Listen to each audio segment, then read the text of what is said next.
Hayyee jirra jirtu har'as egaa akkuma yeroo kaanii mata duree biraadhaan walitti deebinee jirra.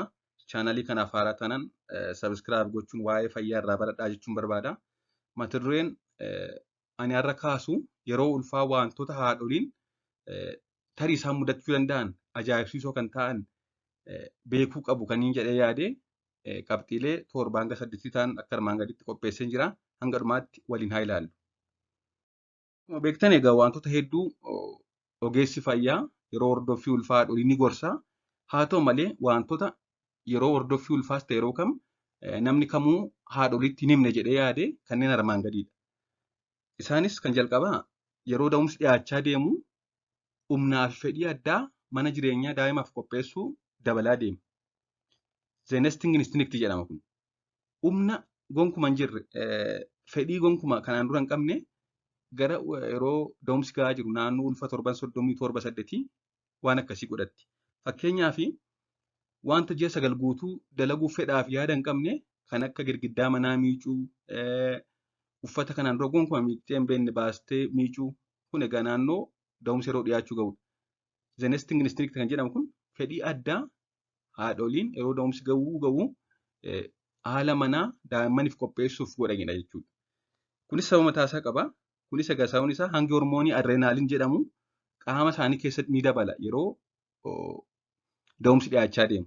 Akkuma ciniinsuu fa'aa yaadan akkuma waa'ee mucaa isaanii fudhatanii gara manaatti galan fa'aa yaadanii hormoonni adreenaaliin ni dabala. Kun immoo humna addaa isaanii kenna jechuudha. Akka isaan waan kanaan dura hojjetanii hin beekne mana fincaanii bifa addaatiin qulqulleessuu waan akkasii hojjetu jechuudha. Kun kan haadholii hedduu qunnamudha. Qabxiin lammaffaan rakkoo walitti fufinsaan waan tokko irratti xiyyeeffannoo kennuu dhabu. Problems with concentration. Concentration qofa osoo hin ta'in irraanfachuu. Keessumaa ji'a 3 jalqabaa wanta tokko yeroo dheeraaf walitti fufinsaan hin hordofan. Barumsa isaa ta'u waan namni isaan wajjin haasaa jiru yeroo dheeraas hin hordofan. Nama hordofuu dadhabuu akkasumas immoo amma waa irraanfachuun ni baay'ata. Kun koomeniidha jechuudha. Yeroo ulfaa keessumaa ji'a 3 jalqabaa akkasumas illee wanti kun yeroo marsaan laguu dhufus ni mudata. Qabxiin sadaffaan jijjiiramuu miiraadha yookaan mood swings kan jedhamu. Ulfii fi marsaan laguu yeroo itti miirri dubartootaa baay'ee itti jijjiiramuu beekamudha. Jijjiiramuu jechuun maal jechuudha? Osoo gammachuu guddaa keessa jiranii, osoo taphataa jiranii takka tasaa anuma isaan aaranii boo'uufaaf jedhanii isaan baay'ee gaddanii jiran agartu jechuudha. Amalli isaanii baay'ee jijjiirama. Kunis egaa irra caalaan ulfa gara jalqabaa fi gara dhumaa irratti mul'ata. Gara gidduu caalaa gara jalqabaa fi gara dhumaa irratti mul'ata. Kunis egaa yeroo hedduu yeroo marsaa laguus ni mudata jechuudha wanti kun.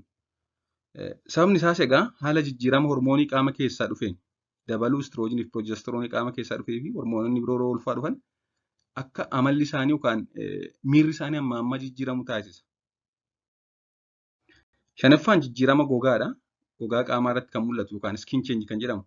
Yeroo ulfaa sababa dabaluu hormoonotaa fi akkasumas dabaluu hanga dhiigaan kan ka'e oomishni zayita gogaa ni dabala. Skin oils kan jennu oomishni ni dabala waan ta'eef gogaan isaanii ni lallaafa.